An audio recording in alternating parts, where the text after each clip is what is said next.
විරාමයෙන් අනතුරුව ඔබ නැවතත් එකතු වෙන්නේ ආයුබෝවන් ශ්‍රී ලංකා සමගින්. ජයග්‍රාහී බදාදාවේ තවත් විශේෂාංගයක් තමයි අපි මේ විදිහට ආරම්භ කරන්න දැන් සූදානම් වෙන්නේ. විශේෂයෙන්ම අපිටත් වැදගත් වන අපේ දරු පරම්පරාවටත් වැදගත් වන ස්වභාව ධර්මයටත් වැදගත් වන කාරණාවක් පිළිබඳව කතා බහ කරන්නට තමයි මේ විශේෂාංගයෙන් මේ විදිහට සූදානම් වෙන්නේ. ඉතින් අද දවසේදී අපේ සාකච්ඡාවත් සමගින් එකතු වෙනවා ඇක්සොනොබෙල් ආයතනයේ එහෙමත් නැත්නම් ඔබ හොඳින්ම වඩාත්ම දන්න හඳුනන ඩියුලක්ස් ආයතනයේ පර්යේෂණ නවනිපැයුම් සහ නව සොයා ගැනීම් අංශයේ ප්‍රධාන නිලධාරී සුජීව නයනානන්ද මහත්මයා. ඉතින් ඊටමත් ආදරෙන් ඔබතුමාව ආයුබෝවන් කියලා පිළිගන්නවා. ආයුබෝවන්.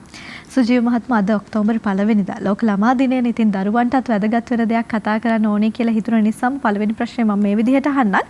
ගෘහ අලංකරණ තීන්තවල වගේම ප්‍රමිතිය වගේම සුරක්ෂිතතාවය කොහොමද මේ දරුවන්ට වැදගත් වෙන්නේ? ඔක්තෝබර් 1 වෙනිදා ලෝක ළමා දිනය නිසාම අපි දරුවන්ට වැදගත් වෙන දේකුත් කතා කරමු.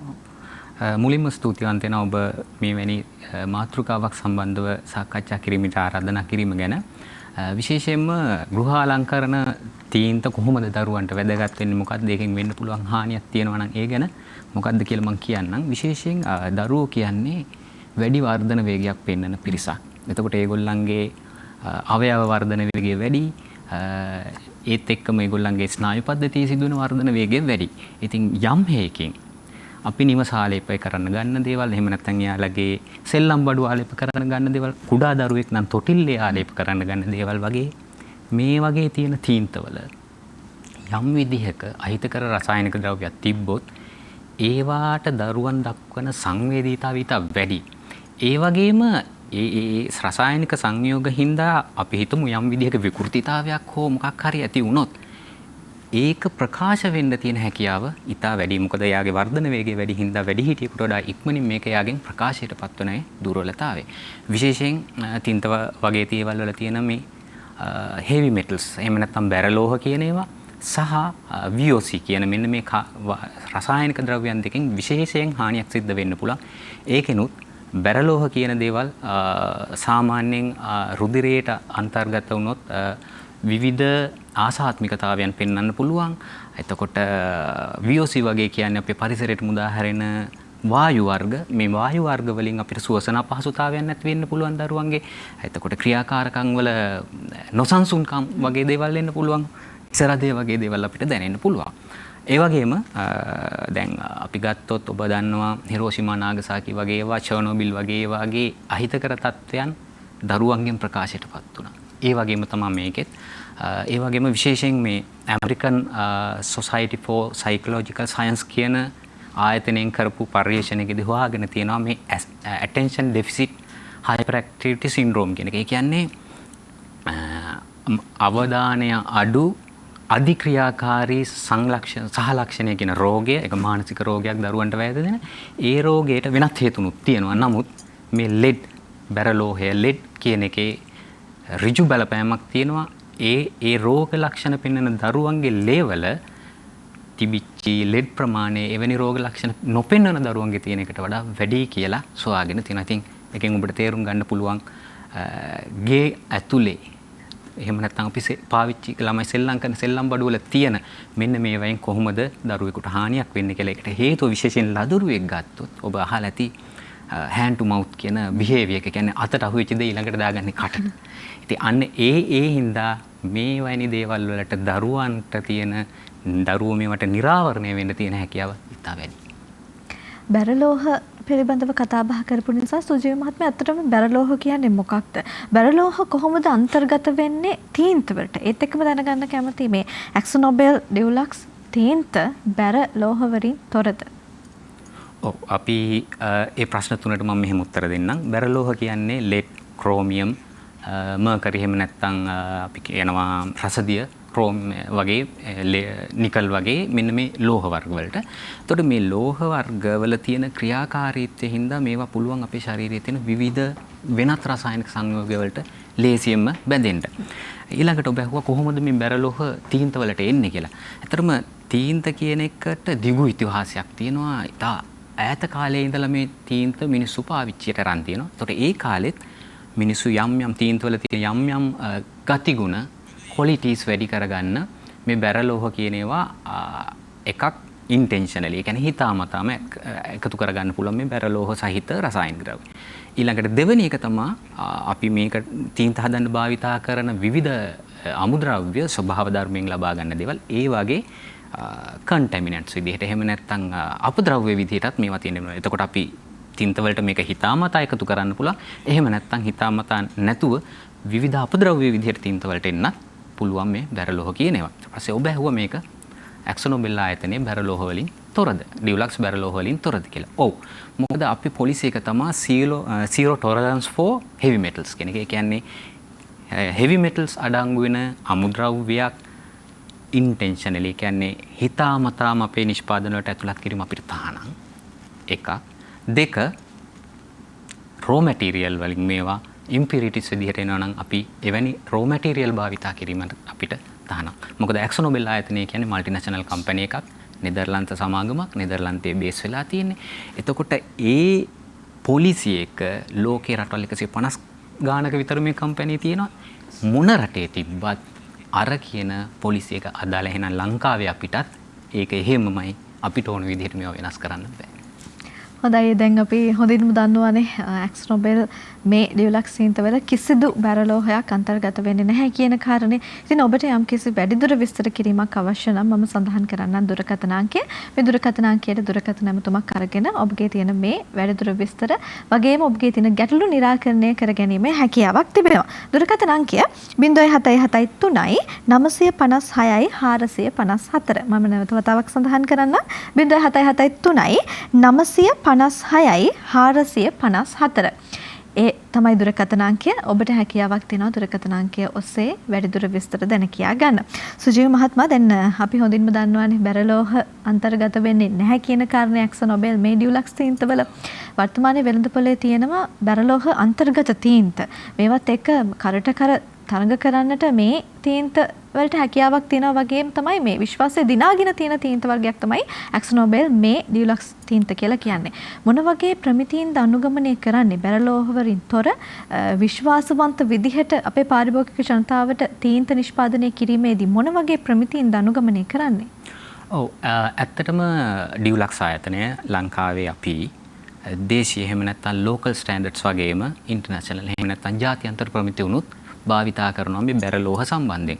එතකොට ඒකේ දේශීය ප්‍රමිතිය තියෙන්නේ 2013 Consumer Affairs Authority එකෙන් එහෙම නැත්නම් පාරිභෝගික සේවා අධිකාරියෙන් විශේෂ ගැසට් එකක් මගින් නිවේදනය කරපු ප්‍රමිතියක් තියෙනවා ලංකාවේ. ඒක තමයි parts per million 600කට වඩා අඩු වෙන්න තියෙන උන බැරලෝහ තීන්තවල. ඒ කියන්නේ කිලෝග්‍රෑම් එකක් ගත්තොත් මිලිග්‍රෑම්ස් 600කට වඩා අඩුවෙන් තමයි තියෙන්න ඕනේ. ඒක තමයි ලංකාවේ නීතිය. හැබැයි අපි මං කිව්වා මේක නෙදර්ලන්ත සමාගමක් මල්ටිනේෂනල් සමාගමක්. එතකොට අපි පාවිච්චි කරන ප්‍රමිතිය වෙන්නේ ඇමරිකා එක්සත් ජනපදයේ කැනඩාව සහ යුරෝපියන් යූනියන් එකේ ස්ටෑන්ඩඩ් එක. එතකොට එයාලගේ ස්ටෑන්ඩඩ් එක මීට වඩා ගොඩක් ස්ට්‍රික්ට්. ඊට වඩා හොඳයි. ඒකේ තියෙන්නේ parts per million 90ක්. එහෙම නැත්නම් කිලෝග්‍රෑම් එකක මිලිග්‍රෑම් 90කට වඩා අඩුවෙන් තමයි බැරලෝහ තියෙන්න ඕනේ කියන එක. එතකොට ඇක්සොනොබෙල් අපි භාවිතා කරන්නේ අන්නේ කියපු යුරෝපියන් යූනියන් එකේ ප්‍රමිති තත්ත්වය. එතකොට ඒත් එක්කම ලංකාවේ මේ තියෙන බැරලෝහ සම්බන්ධ ස්වාධීන ආයතනයකින් පර්යේෂණයක් කරලා තිබ්බා ටොක්සික් ලින්ක් කියන සමාගමෙන්. මේ සමාගමෙන් කරපු පර්යේෂණයේදී ඔප්පු වුණා ලංකාවේ භාවිතා වෙන ඩියුලක්ස් තීන්තවල ඇත්තටම බැරලෝහ ප්‍රතිශතය parts per million 40කට අඩුයි කියලා. එතකොට ඔබට තේරෙනවා ලංකාවේ ස්ටෑන්ඩඩ් එක 600ට අඩුවෙන් තියෙන්න ඕන. නමුත් අපි පවත්වාගෙන යන්නේ 40කටත් වඩා අඩුවෙන් ඉතා අඩු ප්‍රමාණයක්. මේ සාකච්ඡාවේ අර මුල් ටිකේදී ඔබතුමා විසින් පැහැදිලි කරා බැරලෝහ වගේම අර VOC පිළිබඳ කතාවක්. මම දන්නේ නැහැ VOC කියලා කියන්නේ මොකක්ද කියලා. මම හිතනවා නරඹන ඔබත් දන්නේ නැතුව ඇති. මම ඔබතුමාගෙන් ඒ පිළිබඳව අහලා දැනගන්න කැමතියි. මොකක්ද මේ VOC කියලා කියන්නේ? ඔව් VOC කියන්නේ volatile organic compounds. එහෙම නැත්නම් වාෂ්පශීලී කාබනික සංයෝග කියනවා. එතකොට අපි ගියක් ඇතුලේ තීන්ත භාවිතා කරලොත් ආලේප කරොත් සෙල්ලම් බඩුවක ගාලා තිබ්බොත් ඒ වාෂ්පශීලී කාබනික සංයෝග කියන ඒවා නිවස ඇතුළට නිදහස් වෙන්න පුළුවන් මේ තීන්තේ වේලෙනකොට. එතකොට මේක පරිසරයට යන්න පුළුවන්. ගේ ඇතුළෙත් නිදහස් වෙන්න පුළුවන්. ඒතර මේකෙන් වෙන්න පුළුවන් හානිය තමයි අපිට ශ්වසන අපහසුතාවයන් නැති කරන්න පුළුවන්. විශේෂයෙන් කුඩා දරුවන්ගේ ක්‍රියාකාරීත්වය වැඩි වේගෙන් හුස්ම ගන්නවා කියන්නේ අපි දන්නවා අපිට වඩා. ඒතකොට එයාලා ගන්න වාතයේ ඔක්සිජන් වෙනුවට තියෙන්නේ මේ කියන සංයෝගය. එතකොට සමහර අයට මේක ආසාත්මිකතාවයන් ඇලර්ජික් රියැක්ෂන්ස් දෙනවා. හැමේ කසන ගතිය වගේ දේවල්, ඉසරදේ වගේ දේවල්, අවධානය යොමු කරන්න අපහසුතාවයන් වගේ දේවල් මෙන්න මේ VOC volatile organic compounds කියන සංයෝග වලින් දෙන්න පුළුවන් පරිසරයට නිදහස් වුණා. ඊට අමතරව ලොකු පින්තූරයක් විදිහට අපි මේක ගත්තොත් අපි අහලා තියෙන ගෝලීය උෂ්ණත්වය වැඩිවීම, එහෙම නැත්නම් අපි දන්නවා අර පරිසර උෂ්ණත්වය වැඩි, සරලව කිව්වොත් පරිසරයේ උෂ්ණත්වය වැඩිවීම කියන එකට ලොකු සහ මේ උදව්වක් වෙනවා මේ VOC කියන දේවල්. සස්ටේනබිලිටි අපි නැත්තම් කියනවා තිර ජීවනය. මේ පිළිබඳව ඩියුලක්ස් ආයතනයේ දරන මතය මොකක්ද කියලා ඔබතුමාගෙන් අහලා දැනගන්න කැමතියි. ඒත් එක්කම එය දරුවන්ට වැදගත් වෙන්නේ කෙසේද? ඔව් ඇත්තටම ඩියුලක්ස් ආයතනයේ සස්ටේනබිලිටි කියන එක අපි මාතෘකා තුනක් යටතේ කතා වෙනවා. එකක් සේෆ්ටි කියන එක, ඊට පස්සේ ඉන්ටිග්‍රිටි කියන එක, අනිත් එක තමයි සස්ටේනබිලිටි. ඒකට සේෆ්ටි මම කතා කරා සුරක්ෂිතතාවය. හෙවි මෙටල්ස් සහ VOC දේවල් නිසා වෙන්න පුළුවන් ඒ හානිය. ඊට පස්සේ ඉන්ටිග්‍රිටි කියන්නේ අවංකභාවය. එහෙම නැත්නම් අපේ තියෙන ට්‍රාන්ස්පරන්සි එක කියන එක. එකෙන් අදහස් වෙන්නේ අපි අවංකවම මේ කියන අපේ ප්‍රොඩක්ට්ස් වල තියෙන්නේ මොනවද කියන එක දෙන්න අපි බැඳිලා ඉන්නවා කියන එක. පාවිච්චි කරන අයට. ඊළඟට අපි ඉන්නේ සස්ටේනබිලිටි කියන එකට. එතෙන්දි සස්ටේනබිලිටි කියන්නේ මේ පෘථුවිය මත මිනිස්සුන්ගේ සහ අනිත් ජීවීන්ගේ දිගු කාලීන පැවැත්ම. මොකද සදාකාලික පැවැත්මක් කියන්න බෑ, කවදා හරි විනාශ වෙනවා. නමුත් දිගු කාලීනව ප්‍රශ්න වලින් තොරව නිදහසේ යන්න පුළුවන් කියන එකට තමයි සස්ටේනබිලිටි කියන්නේ. ඉතින් මේක දරුවන්ට වැදගත් වෙන්නේ ඇයි කියන එක මම පුංචි බර්ඩ්ස් අයි view එකකින් මේක කිව්වොත්, විද්‍යාඥයන් හොයාගෙන තියෙනවා මේ වෙනකොට විශ්වයේ ස්ටාර්ස් තරු 200 බිලියන් ට්‍රිලියන් තියෙන පුළුවන්. කියන්නේ බිලියන 200 ඒවා ට්‍රිලියනයක් තියෙන පුළුවන් සූර්යෝ. ඒතර මේ සූර්යෝවට ග්‍රහලෝක ට්‍රිලියන් වලින් තියෙන්න පුළුවන් කියලා. හැබැයි මම ඔබට කියන්නම් ඉතා විශේෂ වචනයක්, අවුරුදු 25ක් කියන එක. එතකොට අපි අද වෙනකන් හොයාගෙන නැහැ පෘථුවියට සමාන ජීවත් වෙන්න පුළුවන් පරිසරයක් තියෙන ග්‍රහලෝකයක්. මොකද මේ යන විදිහට ගිහින් පෘථුවිය යම් හේකින් විනාශ වුණොත්, මේ දූෂණයෙන් හින්දා අපිට ඉන්න බැරි වුණොත්, අපිට යන්න පුළුවන් තැනක් තව හොයාගෙන නැහැ. ඉදිරි අවුරුදු 25 ඇතුළත එවැනි දෙයක් හොයාගන්න පුළුවන් වේද කියලා දන්නෙත් නැහැ. හොයාගත්තත් අපිට එතෙන්ට යන්න පුළුවන් වේද කියලා දන්නෙත් නැහැ. එහෙමනම් තිර ජීවනයක් මේ පෘථුවිය මත අපිට තියෙන නම් මේ පෘථුවියේ තියෙන පරිසරය ආරක්ෂා කරන්න ඕන. natural resources එහෙම නැත්නම් ස්වභාවික සම්පත් අපි ආරක්ෂා කරන්න ඕනේ. ඒවා ඉදිරි පරම්පරාවට අපි ඉතුරු කරලා යන්න ඕනේ. ඇයි මම අවුරුදු 25ක් කිව්වේ? දැන් අපි ගත්තොත් එහෙම දැනට හොයාගෙන තියෙන විදිහට අපි අහලා තියෙනවා ඉන්ඩස්ට්‍රියල් රෙවොලුෂන් එක 1500 ගණන් වල සිද්ධ වුණා කියලා. ඒ ඉඳලා මේ වෙනකොට පෘථුවියේ උෂ්ණත්වය සෙන්ටිග්‍රේඩ් අංශක 2ක් දක්වා වැඩි වෙලා තියෙනවා. මේ යන විදිහට ගියොත් එහෙම 2050 වෙනකොට පෘථුවියේ උෂ්ණත්වය සෙන්ටිග්‍රේඩ් අංශක 4 ඔබවල යනවා. ඒතකොට මේ සෙන්ටිග්‍රේඩ් අංශක 4 ඔබවලා ගියොත් පෘථුවියේ උෂ්ණත්වය මේක ජීවත් වෙන්න බැරි නුසුදුසු පරිසරයක් බවට පත් වෙන හේතුව තමයි පරිසරයේ උෂ්ණත්වය වේගෙන් වැඩි වෙනවා. ඒ වගේම අපි කියන එක්ස්ට්‍රීම් ක්ලයිමැටික් චේන්ජස් වෙනවා. ඒ කියන්නේ අධික උෂ්ණත්වයේ ඉඳලා අධික සීතල දක්වා මේ වෙනස ඉතා ඉක්මනින් වෙන්න පුළුවන් අපිට දරා ගන්න බැරි වෙන විදිහට. ඊට පස්සේ නියඟ තත්ත්වයක් නැති වෙන්න පුළුවන්, ගම් වතුර තත්ත්වයක් නැති වෙන්න පුළුවන්, මුහුදු මට්ටම උඩ යන්න පුළුවන්. අපි දූපතක් ලංකාව. ඒතර මුහුදු මට්ටම උඩ ගියත් අපේ දූපතෙන් කොච්චර ප්‍රමාණයක් යට වේද කියන්නේ අපි දන්නේ නැහැ. මම කියන්නේ 2050 වෙනකොට අපි මේ යන විදිහට ගියොත්. අන්න ඒ නිසා 2050 කියන්නේ තව අවුරුදු 25කින්. ඒ නිසා ලෝකයේ තියෙන මේ එක්සත් ජාතීන්ගේ පරිසරය සම්බන්ධ සංවිධාන වලින් 2015 දී පැරිසියේදී එකතු වෙලා පැරිස් ඇග්‍රීමන්ට් කියන එකක් යෝජනා කරා. මේකට රටවල් 195ක් සහයෝගය දැක්වුවා සහ ඒකට රෙජිස්ටර් වුණා. එතෙන්දී සාකච්ඡා කරපු දෙයක් තමයි මේ පෘථිවියේ තිර ජීවනය පවත්වා ගන්න නම් මේ යන උෂ්ණත්වයේ ගෝලීය උණුසුම වැඩිවීම අපි කොහොමද පාලනය කරන්නේ? ඉදිරි පරම්පරාවට මේ පෘථිවියේ ජීවත් වෙන්න පුළුවන් විදිහට පරිසරය අපි කොහොමද සකස් කරලා දෙන්නේ කියනවා. එතෙන්දී ඒගොල්ලන් තීරණය කරපු දෙයක් තමයි සෙන්ටිග්‍රේඩ් අංශක 2කට වඩා උෂ්ණත්වය වැඩි වෙන එක අපි නවත්තා ගන්න ඕන 2030 වෙනකොට. 2050 වෙනකොට මේක ප්‍රශස්ත මට්ටමකට එන්න නම් 1.5කට දෙක අතර අපි තියාගන්න ඕන කියන එක. අන්න මේ කියන පැරිස් ඇග්‍රීමන්ට් එකදී ඇක්සෝ නොබෙල් එකත් සහභාගී වුණා සමාගමක් විදිහට. එතෙන්දී අපි සයන්ස් බේස් ටාගට් ඉනිෂියේටිව් කියන මේ ප්‍රෝග්‍රෑම් එකට රෙජිස්ටර් වුණා. ඒ science base target initiative programme එකේ අපි කියන්නේ 50/30 කියන එක පොලිසි එක. ඒ කියන්නේ 2030 වෙනකොට අපේ VOC එහෙම නැත්නම් කාබන් ෆුට් ප්‍රින්ට් එක 150කින් අපි අඩු කරනවා කියන එක 2050 වෙනකොට. ඊට පස්සේ ඊළඟ අපේ අරමුණ තමයි 2050 වෙනකොට කාබන් ෆුට් ප්‍රින්ට් එක net zero level එක. ඒ කියන්නේ 1500 ගණන් වල තිබ්බ ගානට සාපේක්ෂව මේක වැඩි වෙලා නැහැ කියන මට්ටමට ගේන්න ලෝකයේ අනිත් රටවල් සහ තවත් ගොඩක් සමාගම් ගත්තා වගේ ඒ තිරෙන්නට ඇක්සෝ නොබෙල් එකත් රෙජිස්ටර් වෙලා තියෙනවා. එතකොට ඊළඟ එක තමයි 2050 වෙනකොට අපි 100% රිනීවබල් එනර්ජි වලින් තමයි අපි සියලුම කටයුතු කරන්න කියන මේ අරමුණ. ඇයි ඒ 2050 වැදගත් වෙන්නේ? ඇයි ඇක්සෝ නොබෙල් එක මේ ටාගට් එක 2050ට තිබ්බේ මේ පරිසර සංවිධානත් එක්ක එකතු වෙලා? දැන් හිතන්න 2050 කියන්නේ තව අවුරුදු 25ක්. තව අවුරුදු 25කින් අද අවුරුදු 10ක ළමයා අවුරුදු 30යි. අදයි හෙටයි ඉඳලා ඉපදෙන දරුවා අවුරුදු 25 භද්‍ර යවුවනයෝ. එතකොට කවුද ඒගොල්ලෝ? දරුවෝ. මෙයාලා දරුවෝ. එතකොට එහෙනම් මේ පරිසර වෙනස් වීම බලපාන්නේ කාටද? දරුවන්ට. 2050 මේ පෘථිවියේ ජීවත් වෙන්නේ දරුවන්ට තමයි මේ වෙනස්කම් ඔක්කොම බලපාන්නේ. එහෙනම් මේ තීරණ අරන් තියෙන්නේ දරුවෝ වෙනුවෙන්.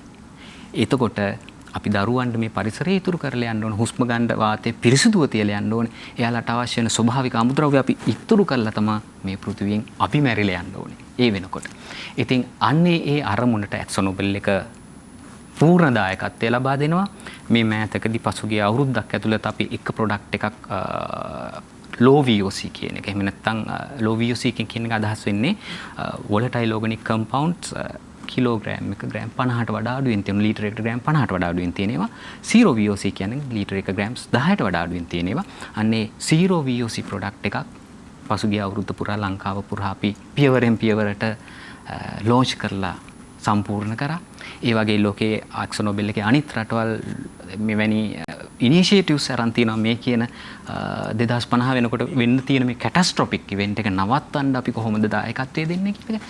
ඉතින් මම කලින් කිව්වා වගේ හෙවි මෙටල්ස් නිසා දරුවන්ට වෙන්න පුළුවන් ආබාධ, VOC නිසා පරිසරයට සහ පෘථිවියේ මේ ජීවය දවසකින් නැති වෙන්න පුළුවන් ඒ වෙනස වුණොත් අන්නේ ඒ ආව නවත්තන්න ඕන කරන සියලුම පියවර වලට මේ වෙනකොට අපි සහයෝගය දක්වන්න පටන් අරන් තියෙනවා. දැනටමත් අපි ඒක කරගෙන යනවා. මම හිතනවා මේ දරුවන්ගේ දිනේදී ලෝක ළමා දිනේ දවසේදී දරුවන්ට වැදගත් වන දෙයක් සුචිම මහත්මයා අපි අද දවසේදී කතා කරේ. විශේෂයෙන් මතක් කරන්න ඕනේ මේ නිෂ්පාදනවල තියෙන සුරක්ෂිතතාවය නිසාම තමයි දරුවන්ට මේවා හිතකර වෙන්නේ. වර්තමානයේ තියෙන අනිකුත් තීන්තත් එක්ක බලද්දී ඩියුලක්ස් තීන්ත කියලා කියන්නේ අවුරුදු ගණනාවක් පුරාවට පාරිභෝගික විශ්වාසය දිනාගත තීන්ත සම්නාමයක්. ඒ නිසාම තමයි දරුවන්ට හිතකර විදිහට බැරලෝහ වලින් තොරව ඒ වගේම තමයි ප්‍රමිති සහගත විදිහට මේ දේවල් හැමදේම නිෂ්පාදනාගාරවල නිෂ්පාදනය වෙන්නේ. ඒ නිසාම තමයි අද දවසේදී ලෝක ළමා දිනයේ දවසේදී දරුවන්ට මේ දේ වැදගත් වෙන්නේ කොහොමද කියන කාරණය ඔබත් එක්ක සාකච්ඡා කරන්නට අපි සිතුවේ. අවසාන වශයෙන් ඉතාමත් කෙටියෙන් දැනගන්න කැමති තවත් වෙන මොනවද දරුවන් වෙනුවෙන් තියෙන ක්‍රියාකාරකම් ඉදිරියේදී? ඔව් ඇත්තටම දැන් මේ කියපු කාරණාවන් වලට අමතරව අපි දරුවන් වෙනුවෙන් විශේෂයෙන් ළමා නිවාස සම්බන්ධ කරගෙන එහි බාරකාරත්වයේ අරගෙන අවුරුද්ද පුරාවට අපි ඒගොල්ලන්ගේ කටයුතු වලට උදව් කරනවා. එයාලා ජීවත් වෙන පරිසරය ලස්සන කරගන්න තීන්තාලේප කරන වැඩ, එයාලගේ පාසල් අලුත් වැඩියා කරන කටයුතු කරනවා. සහ මේ සම්බන්ධව අපි කතා කරපු මේ ආරක්ෂාව සම්බන්ධව එයාලා දැනුවත් කරනවා. ඒ සම්බන්ධව ට්‍රේනින් ප්‍රෝග්‍රෑම්ස් කරනවා. ඊට අමතරව වොකේෂනල් ට්‍රේනින් සෙන්ටර්ස් වලට එන දරුවන්ට විශේෂයෙන් පාසල් හැර යන දරුවන්ට අවශ්‍ය කරන වෘත්තීය සුදුසුකම් ලබා දෙන්න අපි උදව් කරනවා. සහ ළමා නිවාස වලින් එළියට ආපු දරුවන්ට අපි රැකියා අවස්ථාවනුත් දීලා තියෙනවා. හොඳයි මේ විදිහට තමයි අද දවසේදී ඇක්සෝ නොබෙල් මේ ඩියුලක්ස් තීන්ත පිළිබඳව අපි සාකච්ඡා කරේ. අවසාන වශයෙන් මම සඳහන් කරන්නම් වැඩිදුර විස්තර සඳහා ඔබ සම්බන්ධ කරගත යුතු දුරකථන අංකය 0773 956 454 0773 956 454. ඉතින් ඇක්සෝ නොබෙල් ඩියුලක්ස් තීන්ත පිළිබඳව සාකච්ඡා කරන්නට අද දවසේදී අපිත් එක්ක එකතු වුණා. ඇක්සෝ නොබෙල් ආයතනයේ නැත්නම් ඔබ වඩාත් හොඳින්ම දන්නා හඳුනන ඩියුලක්ස් ආයතනයේ පර්යේෂණ නව නිපැයුම් සහ නව සොයා ගැනීම අංශයේ ප්‍රධාන නිලධාරී සුජීව නයනානන්ද මහත්මයා බෙහෙවින්ම ස්තුතිවන්ත වෙනවා. ආදරයෙන් ආයුබෝවන් කියලා සමුදෙන ඔබතුමාට. ආයුබෝවන්. බොහොම ස්තුතියි. මේ විශේෂාංගය අපි මෙතන නිමාවට පත් කරන්න තමයි සූදානම් වෙන්නේ. කෙටි විරාමයකින් අනතුරුව නැවතත් මුණ ගැසෙමු ආයුබෝවන් ශ්‍රී ලංකා සමගින්.